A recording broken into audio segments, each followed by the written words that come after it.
I'm very happy that I have two people. One, we grew up together in the same community, and the one person that knows me from my university, that's Ibrahim Hamza. We went to the same university together. He's one of the most talented students in the field of chemical engineering. He finished with 5.0.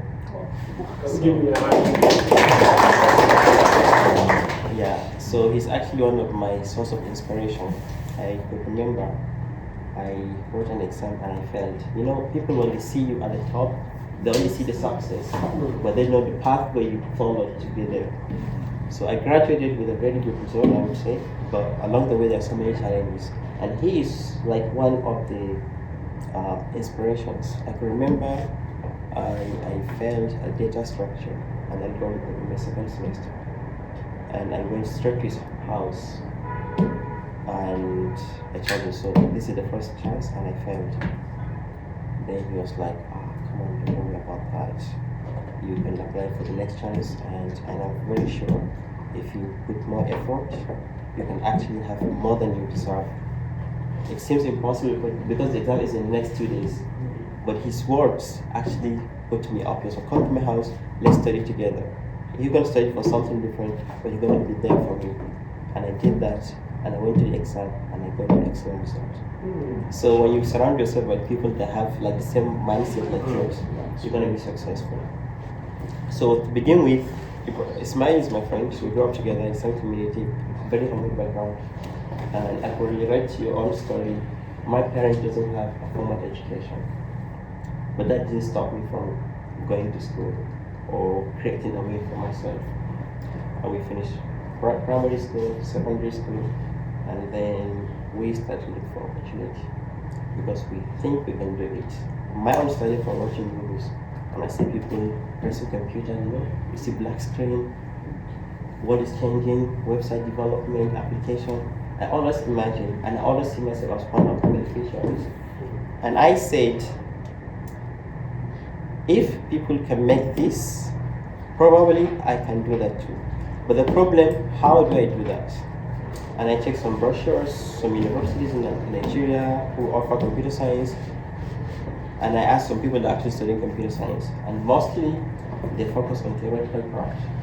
And I do not have enough internet access to learn these skills on myself.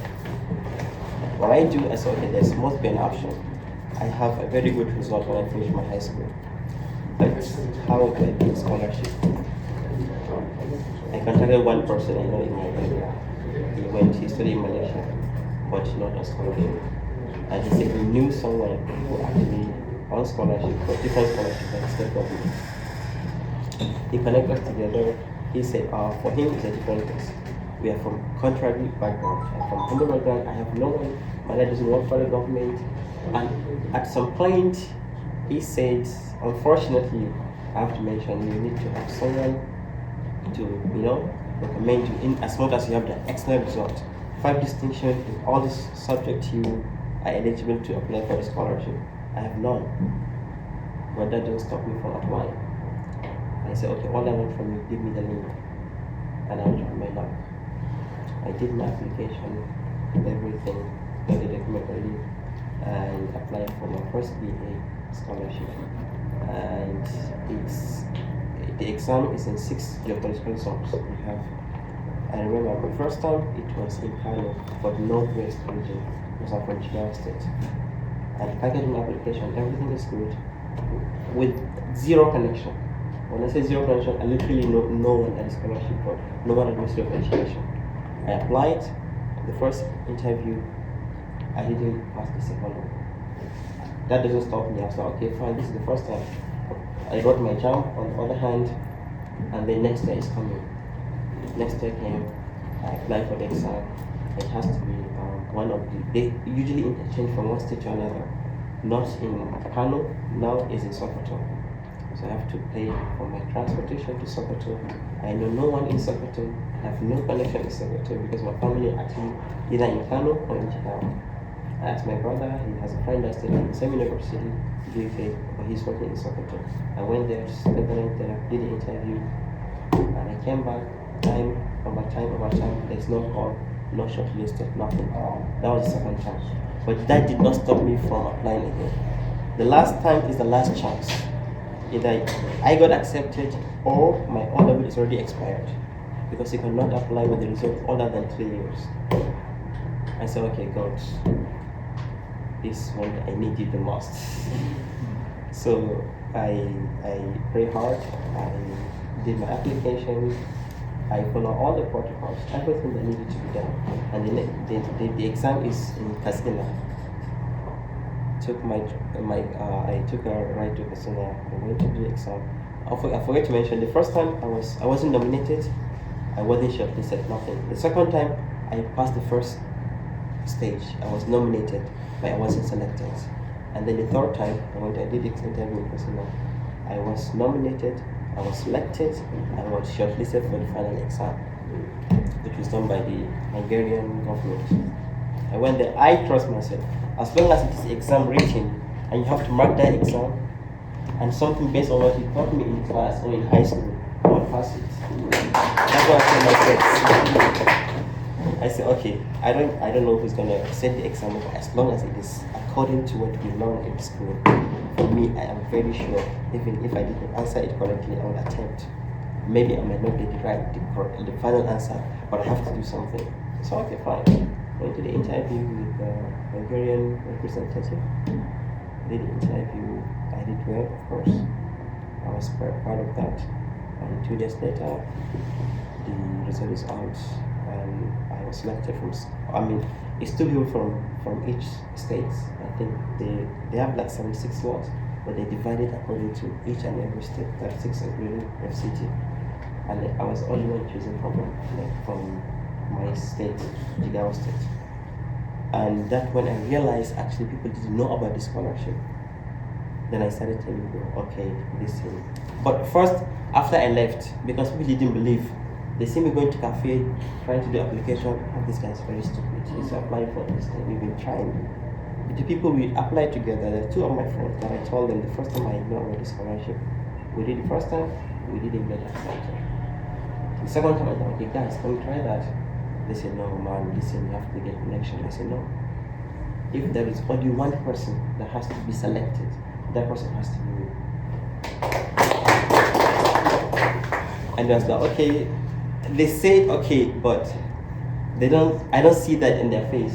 Okay, good luck. I said, that's all I want from you. And I did that. When I got accepted, they don't even believe that.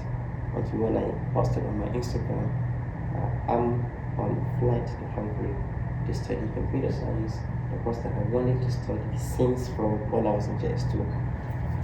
So the lesson here is, do not give up. Not a single chance. Do not give up.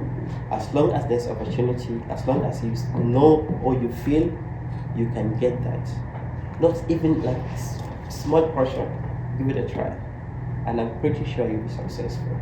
All you have to do is put so much effort, and make sure you have the required document and everything else. So that didn't stop there. I went to Hungary. Everything is completely new.